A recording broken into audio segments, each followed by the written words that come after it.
Ok, ahí tenemos entonces qué es la política fiscal. Bueno, ya dijimos que era todo aquello que hace el Estado o todo aquello que deja de hacer el Estado. Y ya teóricamente, pues tenemos que es una política o una rama de las políticas económicas de un país que se ve reflejada en el presupuesto del Estado. Bueno, no solamente en el presupuesto, porque aquí tenemos que agregar otros componentes de la política fiscal. En el presupuesto donde se ve reflejada la política fiscal. En Guatemala, pues tenemos un Ministerio de Desarrollo Social y eso es tanto la política como las decisiones que toma el Ministerio de Desarrollo no han ayudado para que en Guatemala exista desarrollo. ¿Qué se puede lograr? Entonces, la primera que vamos a mencionar es que los recursos con los que contará el Estado, pues siempre cuenten. Ese es el objetivo de un presupuesto, establecer cuáles serán los ingresos que tendrá el Estado. En nuestro caso, el presupuesto que se está proponiendo hoy al Congreso, bueno, de la semana pasada, bueno, al final de esta semana, se está proponiendo que sea de casi 100,000 millones. Ese es lo que el Estado está tratando de tener de recursos para poder gastar. Por supuesto que esto, si hacemos cuáles son los gastos, determinamos cuáles son los gastos que vamos a hacer, también tenemos que determinar cómo se va a recobrar o se va a obtener ese dinero o ese recurso que necesita el Estado. Segundo punto de lo que podemos lograr con una política fiscal, la forma en que estos recursos serán utilizados. Y aquí es donde más se necesita eh, tener controles para saber cómo se gasta el Estado. Ustedes saben que hay un dicho que dice que lo que no te cuesta, hagámoslo fiesta. Y al Estado, ¿cuánto le cuesta? Pues en este caso, ya está la ley, estamos obligados a tributar y la SAT solo recibe y traslada a la cuenta número 1, que ese es un principio en finanzas públicas, que debe de haber una sola cuenta donde se reciba todo el dinero. Eso es para llevar control. Esos requisitos no solamente son de auditoría, sino que también son instrucciones de las entidades supranacionales que apoyan a Guatemala. Dígase Fondo Monetario, Banco Mundial, BID y otros que están haciendo esfuerzos para apoyar a Guatemala. Tercero, es los mecanismos para evaluar el trabajo público. Y aquí pues Guatemala tiene un problema serio con respecto al trabajo público. Primero, que no tiene control de calidad de su trabajo. En el Estado no hay control de calidad. Por mucho que algunos de ellos se apresuren o traten de poner control, eh, no se puede. Ese es el tema primordial de todos los gobiernos. Eh, el gobierno pasado se le pidió que hiciera un censo de los trabajadores del Estado. Increíblemente, en Guatemala no se sabe cuántos trabajadores públicos existen. Eh, entonces, si no hay control, ¿cómo se evalúa el trabajo de cada uno de los empleados públicos? Entonces, la política fiscal tiene que poner esos controles para evaluar el trabajo público. En este caso, visto desde el punto de presupuesto, es establecer en qué se está gastando y si hay lógica, y también pues no, el Ministerio de Finanzas Públicas, que es la encargada de establecer esta política fiscal, pues no tiene todos los controles, o sea, todo el proceso de desarrollo de presupuesto no lo tiene a su cargo. Por ejemplo, la evaluación del gasto. Eso está a cargo de otra institución en Guatemala que se llama Contraloría General de Cuentas. Y aquí tanto el que hace, que son las entidades del Estado, que son parte del presupuesto, como el que evalúa, pues están en trapos de cucaracha, porque hay muchas cosas que no se sabe en qué se utilizan. Y cuarto lugar, ¿cómo se rendirá cuentas a la ciudadanía? Y este es un débito que se tiene en Guatemala. La rendición de cuentas. A casi a nadie le gusta rendir cuentas.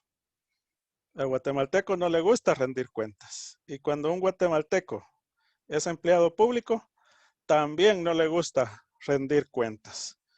De esa naturaleza es que las modificaciones que se le están haciendo a todas las leyes, principalmente de las leyes de las entidades públicas del Estado, entidades descentralizadas, etcétera, se les está agregando un artículo en el cual tiene que dar un informe semestral o anual, ¿verdad?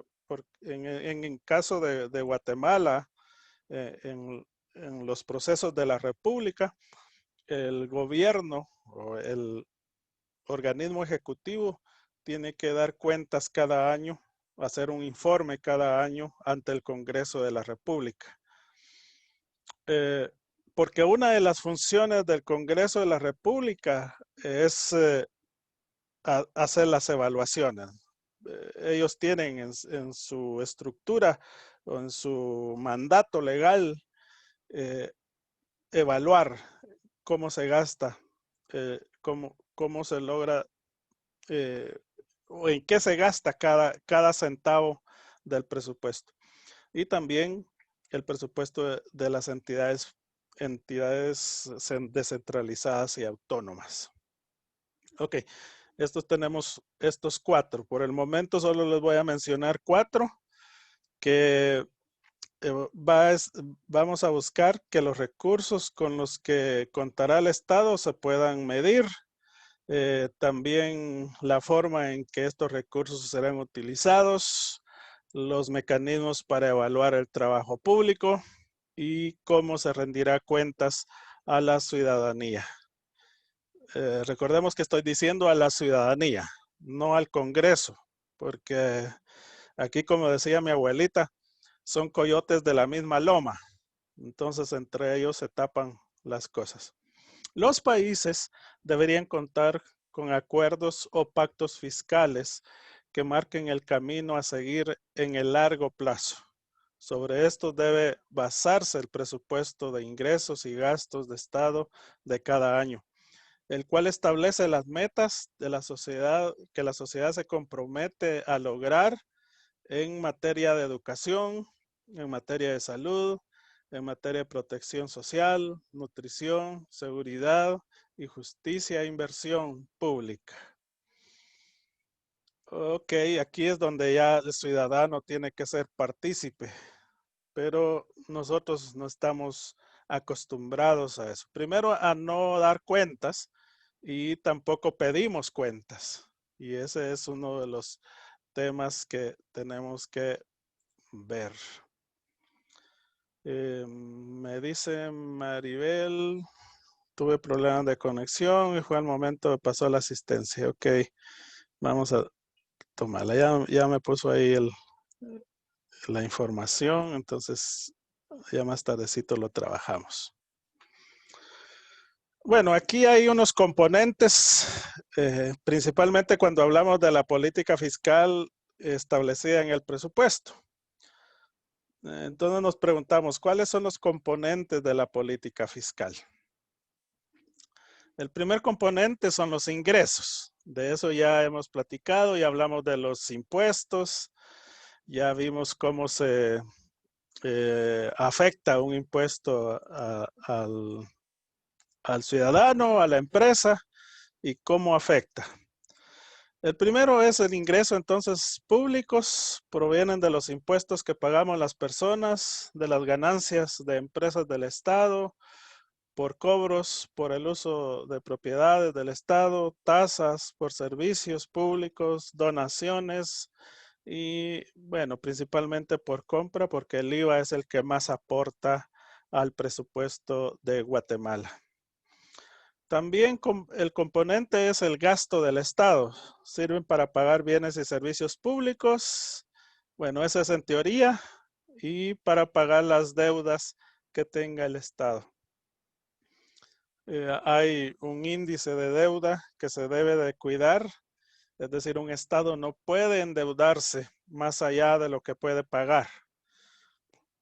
Si a una persona particular va a una institución financiera a pedir un préstamo, siempre se le va a hacer un estudio que nos indique si es probable que pague o no pague.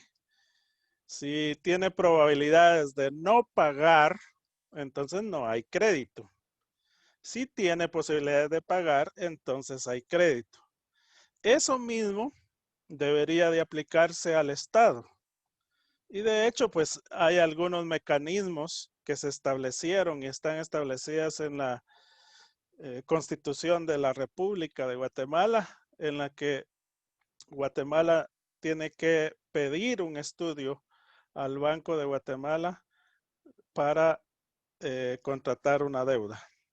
Es decir, un préstamo o en este caso, como en el COVID, se necesitó de la emisión de bonos del Tesoro y esos bonos, pues, que los comprara el Banco de Guatemala. El tercer componente se llama deuda pública, que vamos a utilizar una clase para hablar de la deuda pública y sus índices y cómo debe de trabajarse. Cuando los ingresos producidos por el Estado, bueno, esta palabra producido no está correcta ahí, porque el Estado no produce absolutamente nada, entonces no los produce el Estado. Serían cuando los ingresos obtenidos por el Estado no son suficientes para cubrir los gastos, se necesita recurrir a préstamos, es decir, a deudas. Ok.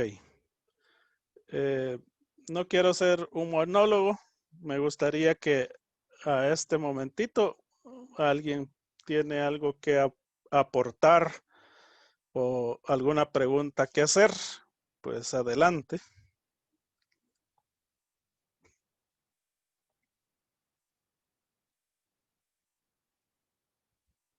Sí están despiertos, ¿verdad?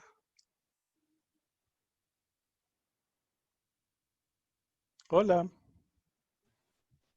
Sí, aquí estamos. Ahí Yo estamos. aún no tengo dudas, todo bien. Ok, gracias, Mariana.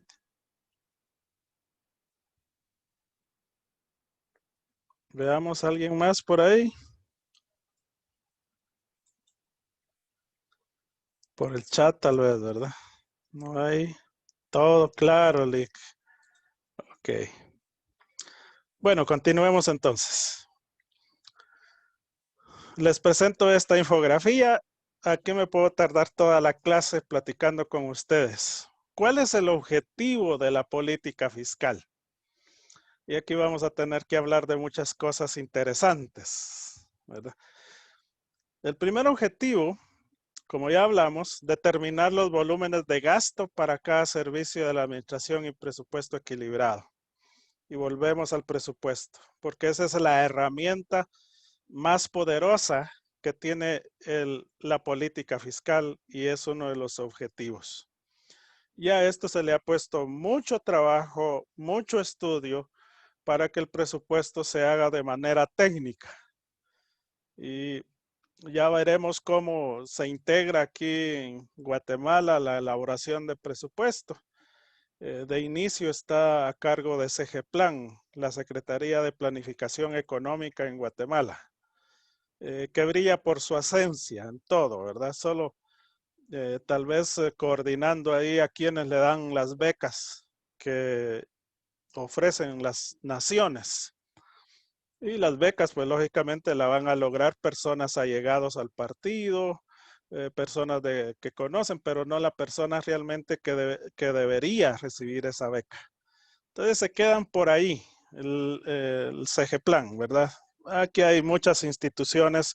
En un país subdesarrollado, casi todas las instituciones no funcionan. Por eso es subdesarrollo, porque las instituciones no solo están en papel, y ese es un problema que se conoce como estructural.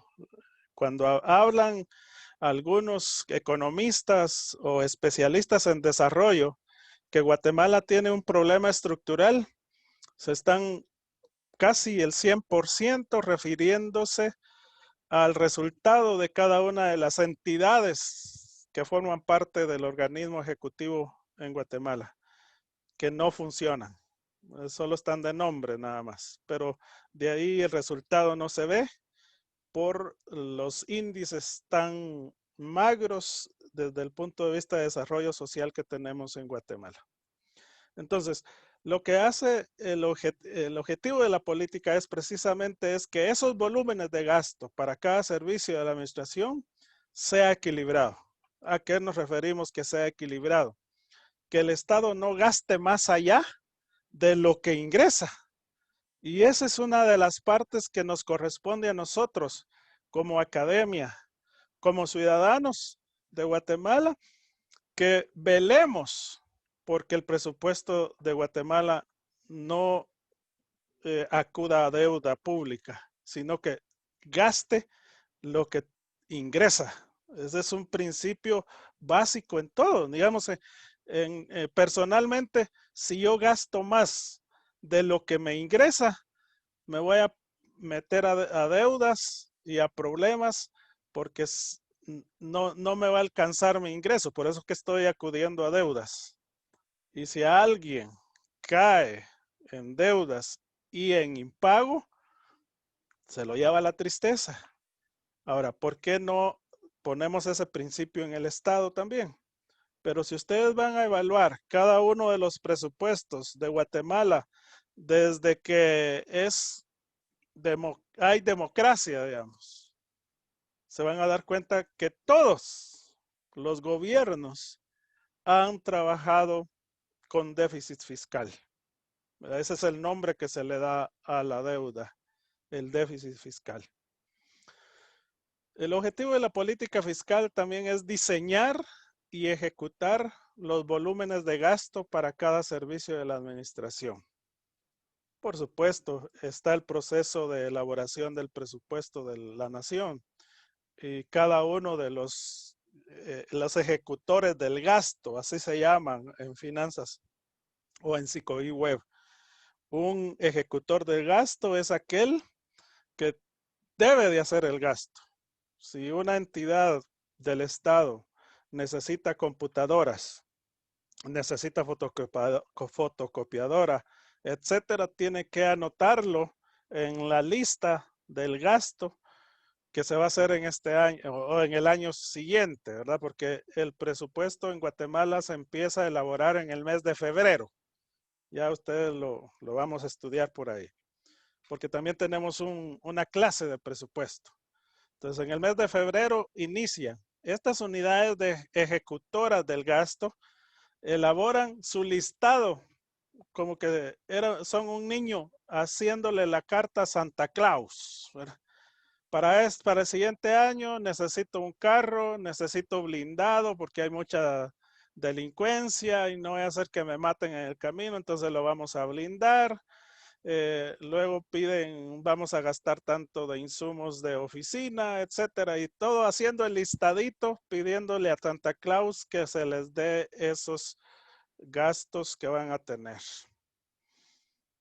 En el mes de febrero, ok, más de un año de diferencia entre la solicitud y la ejecución. Lógicamente esto sucede precisamente en el Estado, que ya Max Weber lo calificó como burocracia. la burocracia del Estado. Es esa parsimonia, es ese control supuestamente, ¿verdad? Aquí se ponen controles por todos lados, pero de todas maneras también ya se sabe por dónde evadirlo, ¿verdad? Y entonces cuando la política fiscal tiene que diseñar o ejecutar los volúmenes de cada gasto para cada servicio de la administración, tiene problemas reales, ¿verdad? Ok, ya miraríamos por ahí una conversación entre el que está auditando y el que está gastando esas facturas, ¿verdad? En un país subdesarrollado tenemos el corruptor y el que comete la corrupción. Y el corruptor es aquel que hace facturas por algo que realmente no vendió. Cuando esto se va, digamos, las empresas, los que trabajan en las empresas son honrados, entonces el que es corrupto, lo que hace para justificar un gasto es iniciar una empresa que se llama empresa de cartón.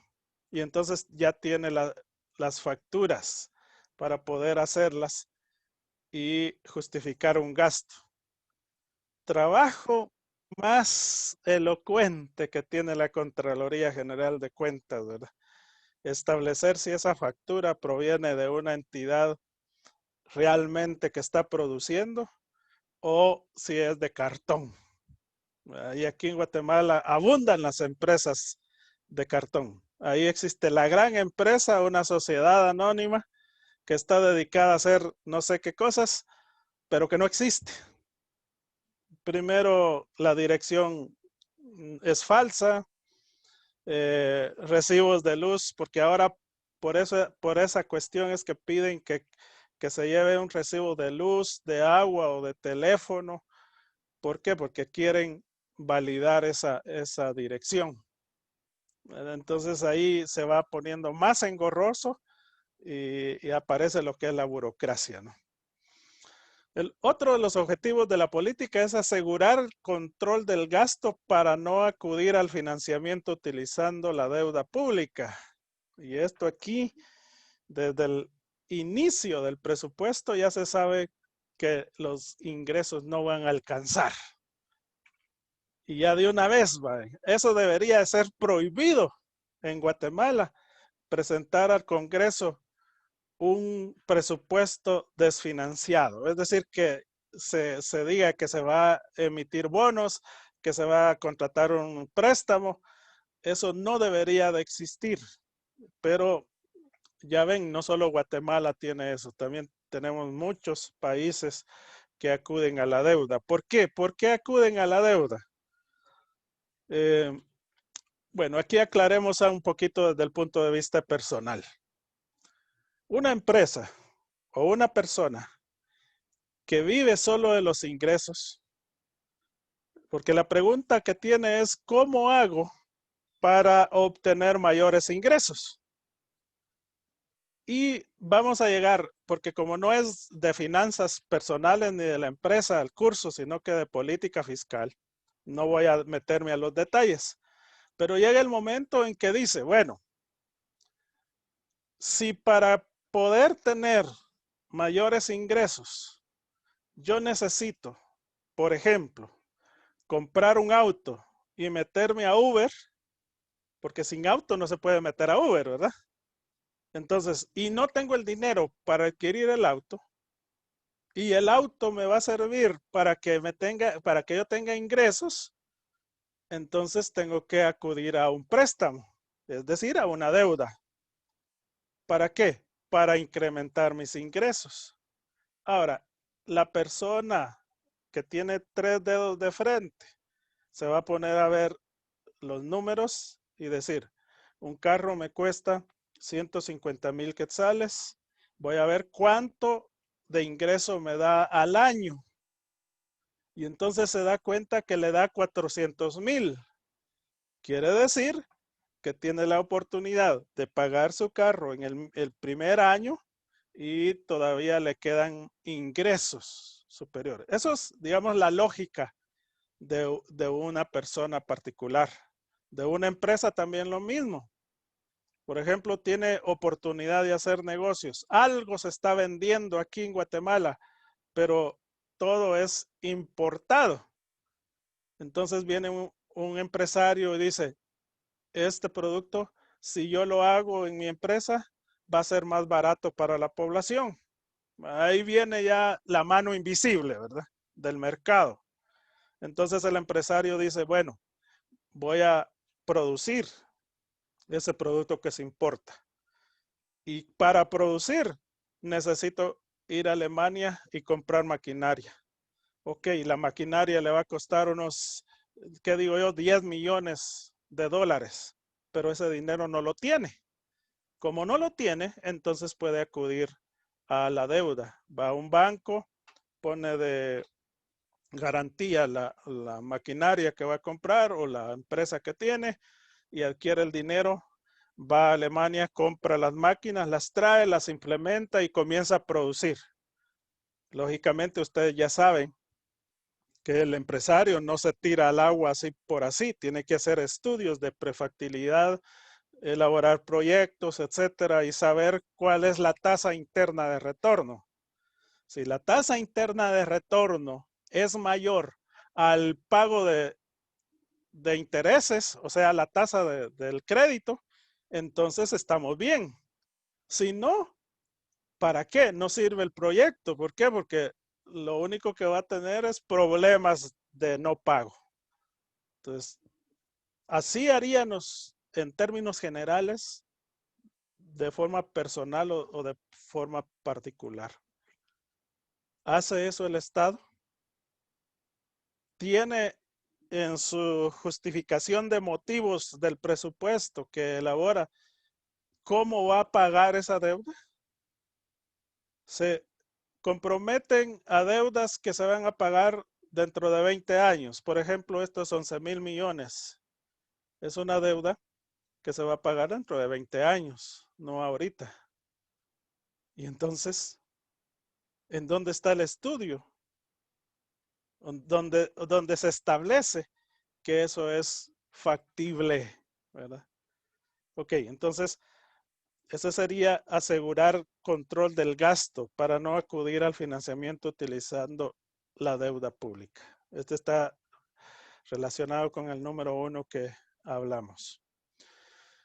Luego tenemos que el objetivo de la política fiscal debe de generar procesos financieros. Bueno, yo le puse procesos financieros a una gama de acciones que tienen que suceder en el país. El control de la inflación. Ahí no para eso está el Banco de Guatemala, pues su función es controlar la inflación. Sí, pero la política fiscal debe de apoyar el control de la inflación. Es decir, dicen las entidades financieras, en este caso el Fondo Monetario, la política económica debe coordinarse con la política fiscal. Si eso no sucede, va a pasar como aquella persona que en algún momento estaba sacando un ropero de su casa y pasó un vecino por ahí y le dijo, ¿le ayudo? Y entonces el vecino pensó, o sea, no platicó con el dueño de ese producto y tenía problemas para sacarlo por la puerta. Y entonces el dueño lo quería sacar y el vecino pensó que lo quería ingresar porque estaba a la mitad, ya había salido o entrado una parte, entonces no se sabía si iba para adentro o iba para afuera. ¿Y qué pasaba? Uno empujaba y el otro trataba de sacarlo. Uno para entrar y otro para salir. Y resulta que cuando nosotros vemos la política monetaria versus la política fiscal, ambos tienen que coordinarse para lograr el desarrollo del país. Si no, no se logra. Entonces, aquí ya podemos ir dando algunas de las críticas que hay en Guatemala. Por eso es subdesarrollado. El ministro de Finanzas por un lado y el presidente del Banco de Guatemala por otro lado. A pesar de que están en la Junta Monetaria, precisamente para eso está hecha la ley, para que ahí se coordinen. Pero eso no resulta, ¿verdad? Entonces están jalando cada quien por su lado. En el caso de Guatemala, no porque trabaje en el Banco de Guatemala, pues diga esto, pero el Banco de Guatemala ha hecho de la mejor manera su trabajo. Tenemos índices económicos excepcionales. En este proceso que tenemos que estar viviendo ahorita en el COVID, pues se ha anunciado que no va a haber crecimiento. Pero el guatemalteco es arrecho. Entonces, probablemente pues no desaceleremos mucho. Pero porque somos una economía pequeña y está bastante controlada. Veamos qué me están avisando por acá. Ok. Luego tenemos la siguiente, que es la generación de empleo. Aquí ha fallado el Estado, ¿no? Tenemos más o menos 250,000 jóvenes y señoritas que se gradúan este año, las cuales algunos empiezan a buscar trabajo y otros ya empezaron antes de graduarse. Pero la política fiscal no está apoyando eso. Entonces tenemos mucha gente, la mayoría de personas que están en Estados Unidos se ha ido de Guatemala porque no encuentran trabajo. Y si encuentran trabajo, pagan mal o no pagan. Entonces, ¿qué más le queda al guatemalteco? Irse a Estados Unidos. Entonces aquí la política fiscal ha fallado. No ha generado empleo. En Estados Unidos, esa es una de las funciones de la banca central. En Guatemala no tenemos esa función, la banca central, y nadie la tiene. O sea, ustedes van a expulgar la Constitución de la República y busquen empleo, empleo, empleo, y resulta que nadie es encargado de hacerlo. Cuando eso sucede, implícitamente está diciendo que es el mercado el que tiene que generar el empleo. Entonces es una actividad que se le deja al mercado. Y el mercado, ustedes saben que es cruel. Si usted no sabe hacer nada, nunca va a conseguir nada. Aquí hay que especializarse en algo. Y en eso hay que especializarse, especializarse, especializarse para lograr ser competitivo. Si no, esta política de generación de empleo no se logra, no la podemos lograr. Y aquí voy a decirles algo que tal vez les va a doler, pero eso es así. Aquí el que no se capacita, aquí el que no lucha, aquí el que no se esfuerza por mejorar su nivel de vida propiamente, personalmente, no va a lograr un buen empleo. ¿Por qué? Porque en ninguna parte del Estado está el de generar el empleo, o sea, de promocionar o de permitir que haya generación de empleo. Y luego la estabilización de la balanza de pagos. Aquí tiene que meterse el Estado con lo externo, las importaciones y las exportaciones. Y cuando tenemos una balanza de pagos deficitaria, es decir, que Guatemala le debe a todo el mundo. Esa es una balanza deficitaria. Quiere decir que Guatemala le debe a todo el mundo. ¿Por qué? Porque se está importando más de lo que se está exportando. Y aquí la política fiscal tiene que cuidar el sector externo, que es parte de la economía de un país. Bueno, hay mucho que hablar. Yo tengo mucho que decirles acerca de esto. Veamos el siguiente. Y ahí tenemos el principal problema de una política fiscal, el desarrollo. Incentivar o hacer atractiva la inversión extranjera. Y aquí vamos a detenernos un poquito. Les voy a hacer una pregunta. Si quieren lo googlean ahí en su casa. Si alguien es inversor, quiere invertir, ¿qué características debe buscar de un país? A ver, los que tienen ahí conocimiento de algo, porque si hay una persona en el extranjero que quiere invertir en Guatemala, ¿cuáles serían las condiciones que espera encontrar en Guatemala? Ayúdenme.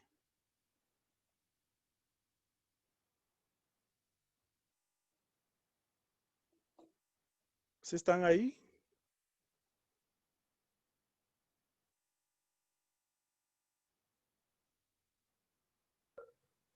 Clic, acá estamos.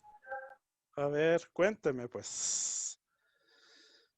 ¿Cuáles serían las condiciones que espera de un país si quiere invertir? En todo caso, ¿no serían los bajos costos, Lick? Bajos costos, ¿verdad? Pensando en China, por eso es que China logró avanzar, porque si hablamos de costos, China es el país donde hay bajos costos. Bueno, pensemos en una empresa de esa manera. ¿Por qué? Porque la empresa busca lucro, ¿verdad? Entonces va y busca donde haya bajos costos para producir. Y ustedes saben que los ingredientes del costo está la mano de obra. ¿Cuánto gana un chino con un guatemalteco? Un trabajador que pertenece y da mano de obra. Y ustedes se van a dar cuenta de la condición pésima en que los chinos trabajan, pero ahí están haciéndolo. El costo de mano de obra en China es como 4 veces más baratos que aquí en Guatemala. ¿Y cómo hacemos para que haya bajo costo? Pues ustedes saben, la materia prima es uno de los ingredientes y la materia prima, pues en el caso, por ejemplo, de Japón, todo lo que produce, la materia prima la adquiere de afuera.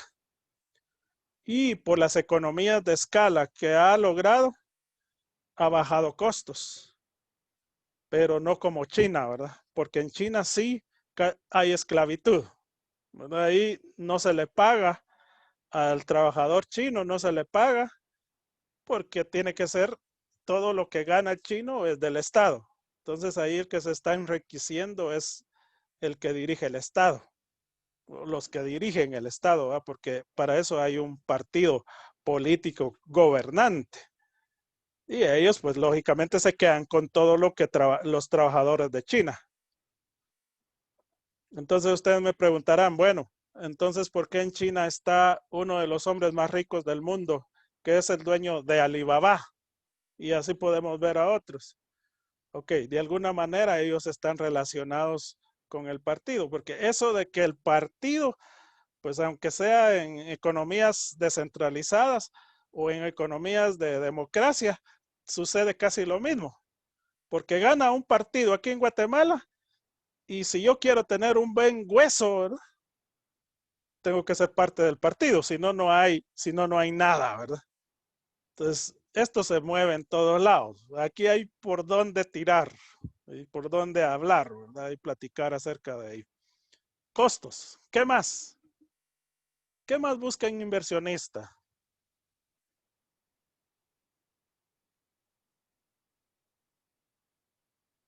Ya dijimos costos. ¿Qué más?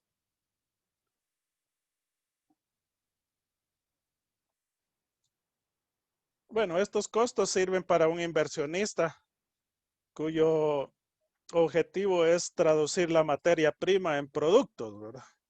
Pero resulta que hay inversionistas que no se dedican a la elaboración de productos per se, sino necesitan un poquito más. A ver, ayúdenme. Que no hayan impuestos o muchos impuestos, mejor dicho. O que los impuestos sean muy altos. ¿Verdad? Ese es uno de los temas que busca el inversionista. Y una de las cosas que tenemos que entender es que pónganse ustedes en el zapato de un inversionista. Ustedes llegan a un país y no hay incentivos fiscales porque ustedes llegan a invertir. Si no hay incentivos fiscales, no hay inversión.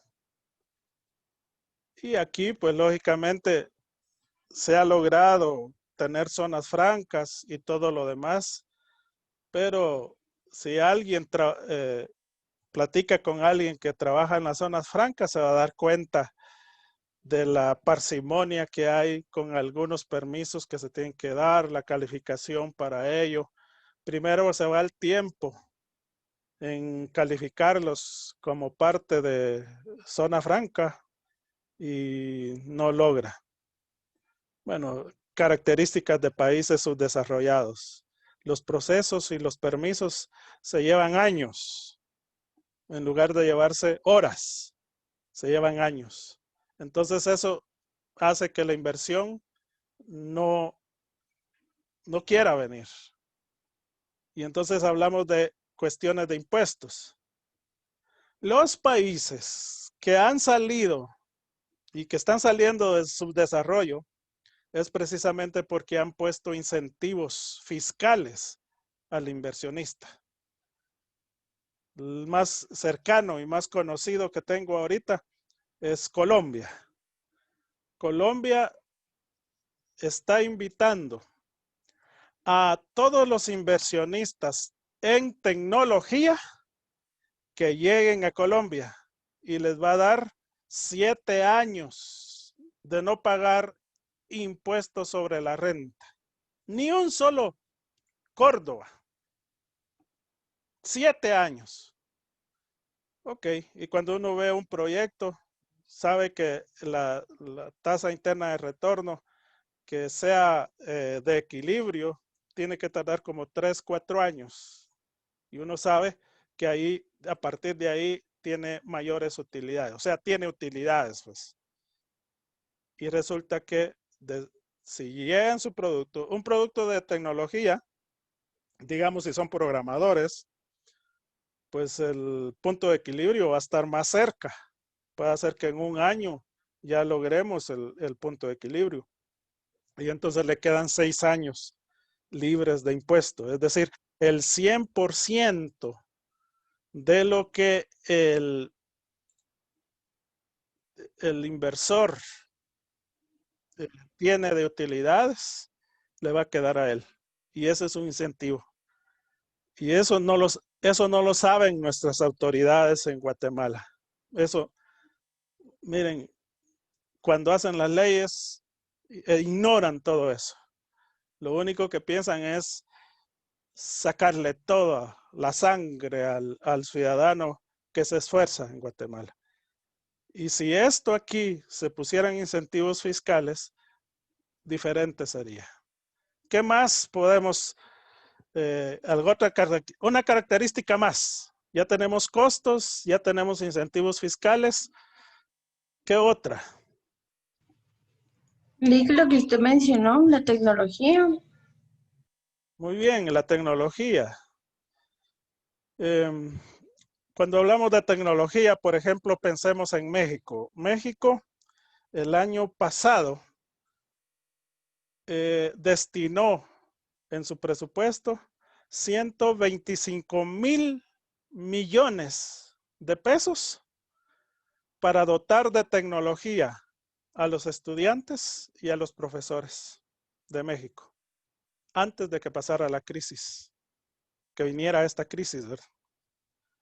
Es decir, estaba invirtiendo, en ese caso estaba invirtiendo en tecnología, en su población, que dentro de 20, 30 años serán los que están produciendo en México.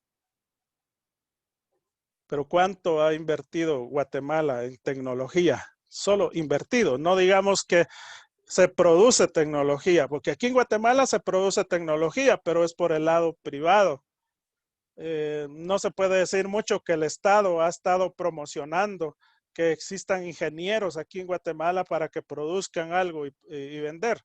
Porque si uno ve, por ejemplo, la lista de los productos que exporta Guatemala, entre ellos hay tecnología, entre ellos también hay química, es decir, productos de farmacia, etcétera, que se está produciendo en Guatemala y se está exportando. Pero no es significativo, ¿no? Ok, ya me dijeron ellos, pero hace falta uno, que lo tengo por acá, en este puntito aquí abajo de libertad, dice capital humano. Incentivar o hacer atractiva la inversión extranjera. Si tuviéramos bajo costos, es decir, no estoy pidiendo que los trabajadores ganen menos. Se llama bajo costos. Es que lo que gane sea lo justo con respecto a su industria. Tampoco que sean, ya vimos cómo determinar si un salario es de pobreza. Entonces aquí yo a lo que estoy tratando de decir es que el trabajador colabore con tener su salario que no sea de pobreza. Eso sí, que no sea de pobreza. Que no gane menos de $10,000 al año. Que gane más de $10,000 al año. Entonces, eso es lo que estamos pidiendo. No estamos diciendo que tengamos esclavos aquí. Los únicos esclavos que están aquí en Guatemala son los doctores cubanos, ¿verdad? Porque ellos sí son esclavos. No se le paga, el Estado no les paga por su trabajo, se lo paga el Estado de Cuba. Pero ellos están trabajando para su amo, Cuba. Esperemos que así sea, ¿verdad? Esperemos que no haya más esclavos aquí. ¿Verdad? A pesar de que la esclavitud ya se abolió, pero todos los trabajadores de China, de Corea del Norte, de Cuba, incluso de Venezuela, ahí hay esclavitud. ¿Verdad? Se trabaja para el Estado. Ok, salgámonos de ahí. Atractiva la inversión. El capital humano. A ver, ¿alguien sabe cuál es el promedio de años de estudio que tiene el guatemalteco?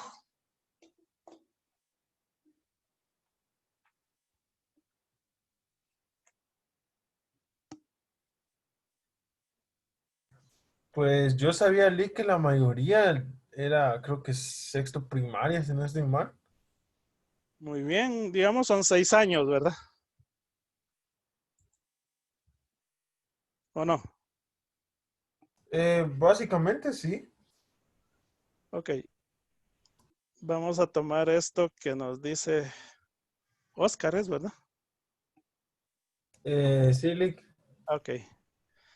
Voy a detener para tener una hora de grabación y empezar con otra grabación.